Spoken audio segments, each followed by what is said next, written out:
Kisah ini berlaku ketika saya masih pelajar di sekolah menengah. Nama saya Abun.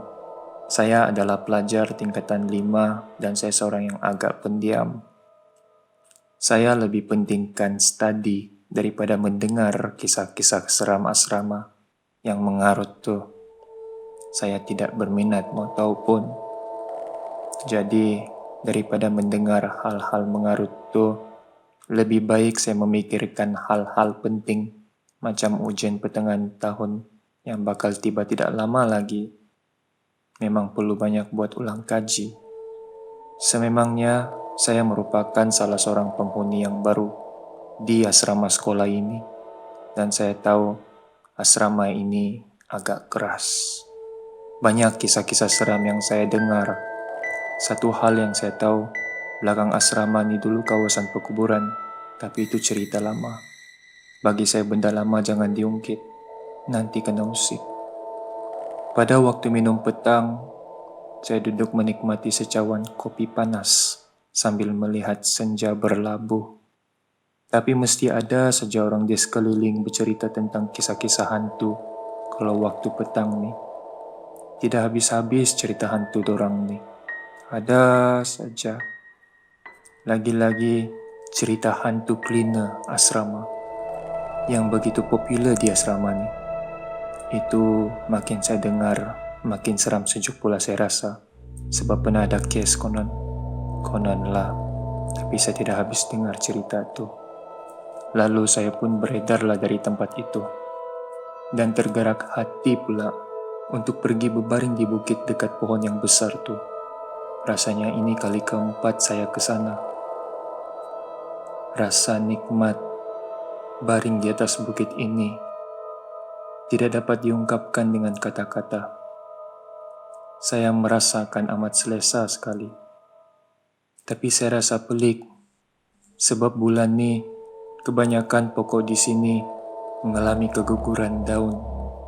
Apapun saya hanya beranggapan musim luruh kali. Ketika saya sedang lena tidur, tiba-tiba saya terdengar bunyi roda troli. Dan bunyi itu macam datang dari arah bangunan. Apabila saya bangun dan melihat, saya ternampak kelibat orang di tingkat atas. Saya pelik, sebab ketua blok bilang, bilik itu tidak kunci, jadi macam mana orang boleh masuk? Tanpa saya sadari, jam tangan menunjukkan jam 6 petang. Masa berlalu begitu pantas, lalu saya pun beredarlah dari situ. Sewaktu prep malam, sedang saya fokus buat ulang kaji. Tiba-tiba perut saya sakit pula. Rasa macam mau terberak pula. Waktu itu saya dua hati. Sama ada mau ke tandas atau tahan saja. Bukan apa, tapi tandas di ujung tuh ada kisah seram yang masih misteri. Perasaan takut membuatkan saya rasa tandas tuh makin jauh. Mau tidak mau saya beranikan diri jak pergi ke tandas tuh daripada terberak di seluar. Masalah lagi saya. Sewaktu berada di dalam tandas, satu hal yang saya harapkan, yaitu saya harap lampu tandas tidak padam. Malangnya, harapan saya hanya sia-sia saja. Nasib baik ada cahaya bulan yang menerangi hati. Sekurang-kurangnya suasana tidaklah gelap gulita. Apalagi saya pun ajan lah sudaya upaya supaya tai cepat-cepat keluar. Tiba-tiba bunyi roda troli kedengaran lagi. Kali ini bunyi roda amat dekat sekali. Dan bulu roma badan tiba-tiba meremang. Saya kaku melihat bayangan makhluk yang kelihatan melalui bawah pintu tandas itu semakin lama, semakin jelas. Lalu makhluk itu berhenti di depan pintu tandas. Saya mau lari. Saya takut, jantung saya berdegup kencang. Saya mau lari tapi makhluk itu di depan pintu. Saya hanya berharap agar makhluk itu tidak masih nampak mukanya. Lagi-lagi melalui ruang atas pintu tandas nih.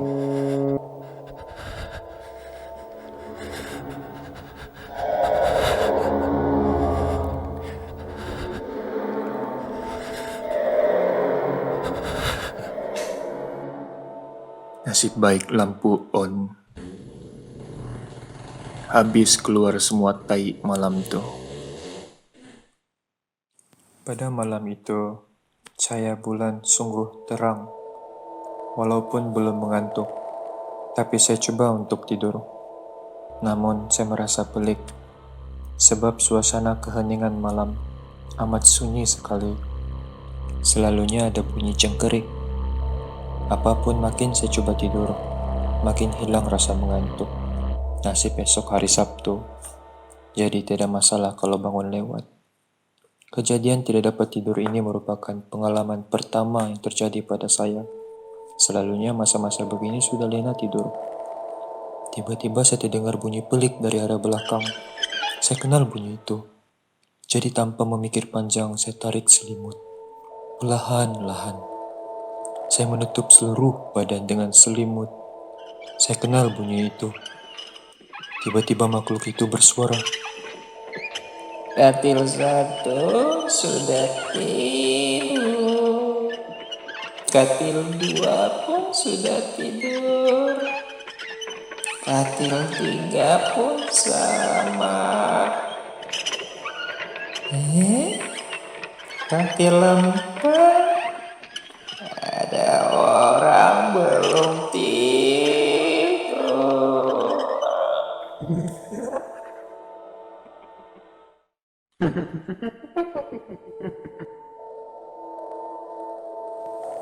Tiba-tiba keadaan menjadi senyap. Saya beranggapan bahwa makhluk itu sudah hilang. Tapi saya tidak boleh terlalu yakin. Lalu saya coba melihat keadaan di luar melalui lubang selimut saya tuh. Saya coba beranikan diri untuk mengintai suasana sekeliling dalam dom itu. Saya berharap agar makhluk itu betul-betul lesap. Ternyata jangkaan saya tepat. Makhluk itu telah pergi. Saya bernasib baik.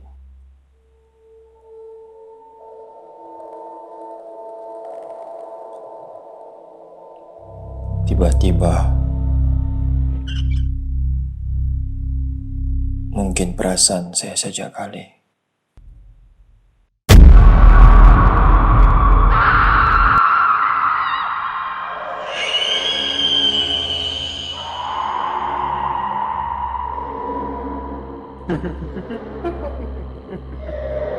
Malam itu merupakan malam yang tidak akan dapat saya lupakan sampai bila-bila. Selepas kejadian itu, saya tidak lagi tinggal di asrama.